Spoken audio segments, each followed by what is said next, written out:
एक train hijack की खबर ने पूरे पाकिस्तान को हिला दिया, लेकिन जो सच सामने आया वो पाकिस्तानी आर्मी के दावों से बिल्कुल उल्टा है।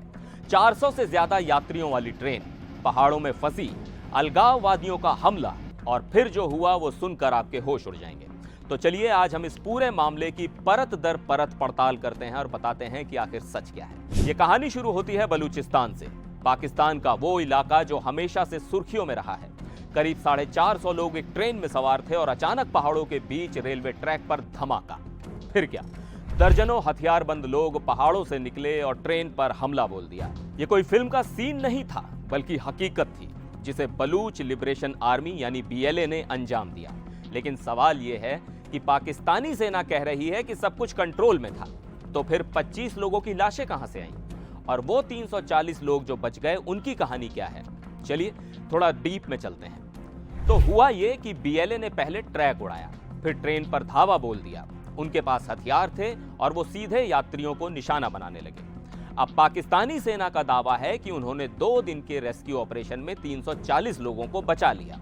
सुनने में तो अच्छा लगता है, लेकिन रुकिए, बलूचिस्तान के रेलवे और मिलिट्री अफसरों ने कुछ और ही बताया। उनके मुताबिक कम से कम 25 लोग मारे गए, इसमें 21 बंधक थे और 4 सैनिक थे, और कुछ की पहचान भी नहीं हो पाई। यानी सेना के सब कुछ ठीक है वाले दावे में दम नहीं दिखता। एक रेलवे अफसर ने बताया कि मरने वालों में 19 सैनिक, 1 पुलिस वाला और 1 रेलवे कर्मचारी था, और ये लाशें गुरुवार सुबह ट्रेन से मच नाम के कस्बे ले जाई गई। अब सोचिए, अगर सेना इतनी सक्सेसफुल थी तो इतने लोग मरे कैसे? अब जो लोग वहां से जिंदा बचकर निकले, उनकी कहानी सुनिए।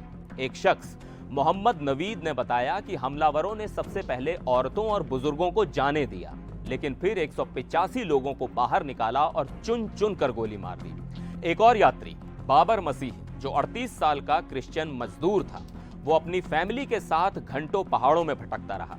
उसने कहा कि हमारी औरतों ने गिड़गिड़ाना शुरू किया तो हमें छोड़ दिया, लेकिन पीछे से गोलियों की आवाजें आती रहीं। ये सुनकर आपको क्या लगता है? क्या कोई सक्सेसफुल ऑपरेशन था जैसा सेना कह रही है? लेकिन अब असली खेल शुरू होता है। पाकिस्तानी सेना ने ऑफिशियल स्टेटमेंट में कहा कि 21 निर्दोष बंधक मारे गए और 4 सैनिक शहीद हुए। लेकिन एक सीनियर आर्मी ऑफिसर ने नाम ना बताने की शर्त पर कहा कि मरने वालों की संख्या 28 थी, जिनमें 27 ऑफ ड्यूटी सैनिक थे। यानी सेना खुद अपने नंबर्स पर कंफ्यूज है, और बलूचिस्तान के लोकल अफसरों ने साफ कहा कि मरने वालों में ज्यादातर सैनिक थे। तो ये साफ है कि सेना सच छुपा रही है। शायद उन्हें लगता है कि सच्चाई सामने आई तो इससे उनकी इमेज खराब हो जाएगी। बलूचिस्तान में यह कोई नई बात नहीं है। BLA जैसे ग्रुप सालों से वहां लड़ रहे हैं। उनका कहना है कि बाहरी लोग उनके इलाकों के संसाधनों को लूट रहे हैं। पिछले कुछ सालों में वहां हिंसा बहुत बढ़ गई है और ये हमला उसी की एक कड़ी है। तो आपको क्या लगता है? क्या पाकिस्तानी सेना की बात पर भरोसा किया जा सकता है?